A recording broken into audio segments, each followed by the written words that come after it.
A red eye is an eye that appears red due to illness or injury. It is usually injection and prominence of the superficial blood vessels of the conjunctiva, or sclera, which may be caused by disorders of these or adjacent structures. Conjunctivitis and subconjunctival hemorrhage are two of the less serious but more common causes. Management includes assessing whether emergency action, including referral, is needed, or whether treatment can be accomplished without additional resources. Slit lamp examination is invaluable in diagnosis, but initial assessment can be performed using a careful history, testing vision, visual acuity, and carrying out a penlight examination. Differential diagnosis.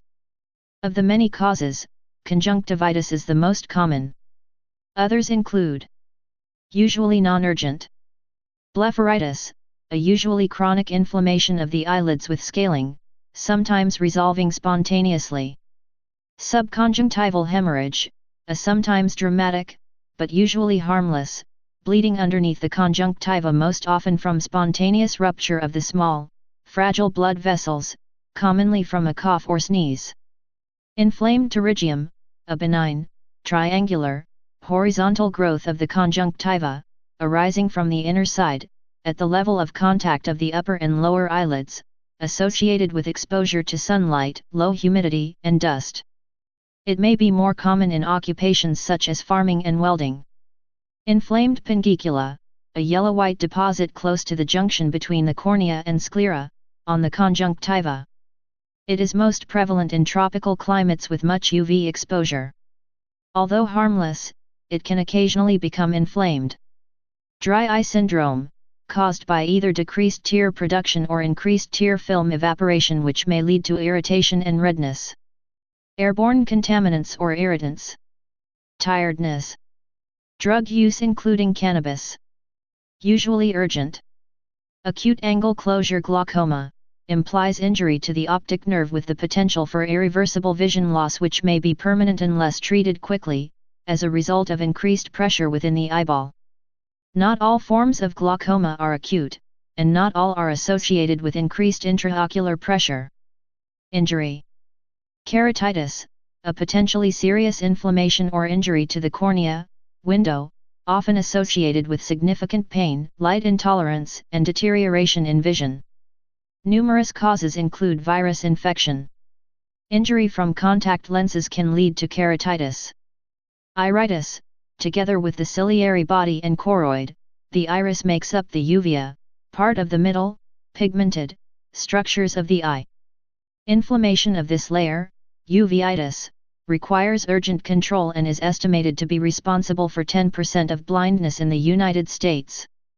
Scleritis, a serious inflammatory condition, often painful, that can result in permanent vision loss, and without an identifiable cause in half of those presenting with it. About 30 to 40% have an underlying systemic autoimmune condition. Episcleritis, most often a mild, inflammatory disorder of the white of the eye unassociated with eye complications, in contrast to scleritis, and responding to topical medications such as anti-inflammatory drops. Tick-borne illnesses like Rocky Mountain spotted fever, the eye is not primarily involved, but the presence of conjunctivitis, along with fever and rash, may help with the diagnosis in appropriate circumstances. Diagnostic approach. Particular signs and symptoms may indicate that the cause is serious and requires immediate attention. 6 such signs are: reduced visual acuity, ciliary flush, circumcorneal injection, corneal abnormalities including edema or opacities, corneal haze, corneal staining, abnormal pupil size, abnormal intraocular pressure.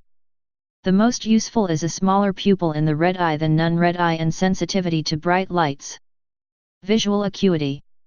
A reduction in visual acuity in a red eye is indicative of serious ocular disease, such as keratitis, iridocyclitis, and glaucoma, and never occurs in simple conjunctivitis without accompanying corneal involvement. Ciliary flush. Ciliary flush is usually present in eyes with corneal inflammation, iridocyclitis or acute glaucoma, though not simple conjunctivitis. A ciliary flush is a ring of red or violet spreading out from around the cornea of the eye. Corneal abnormalities. The cornea requires to be transparent to transmit light to the retina. Because of injury, infection, or inflammation, an area of opacity may develop which can be seen with a penlight or ophthalmoscope. In rare instances, this opacity is congenital.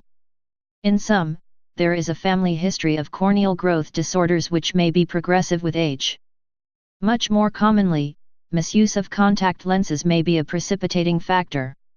Whichever, it is always potentially serious and sometimes necessitates urgent treatment, and corneal opacities are the fourth leading cause of blindness. Opacities may be keratic, that is, due to the deposition of inflammatory cells, hazy, usually from corneal edema, or they may be localized in the case of corneal ulcer or keratitis. Corneal epithelial disruptions may be detected with fluorescein staining of the eye, and careful observation with cobalt blue light. Corneal epithelial disruptions would stain green, which represents some injury of the corneal epithelium. These types of disruptions may be due to corneal inflammations or physical trauma to the cornea, such as a foreign body. Pupillary abnormalities. In an eye with iridocyclitis, inflammation of both the iris and ciliary body, the involved pupil will be smaller than the uninvolved, due to reflex muscle spasm of the sphincter muscle of the iris. Generally, conjunctivitis does not affect the pupils. With acute angle closure glaucoma, the pupil is generally fixed in mid-position, oval, and responds sluggishly to light, if at all. Shallow anterior chamber depth may indicate a predisposition to one form of glaucoma, narrow angle, but requires slit lamp examination or other special techniques to determine it. In the presence of a red eye, a shallow anterior chamber may indicate acute glaucoma, which requires immediate attention. Abnormal intraocular pressure. Intraocular pressure should be measured as part of the routine eye examination. It is usually only elevated by iridocyclitis or acute closure glaucoma, but not by relatively benign conditions. In iritis and traumatic perforating ocular injuries, the intraocular pressure is usually low. Severe pain.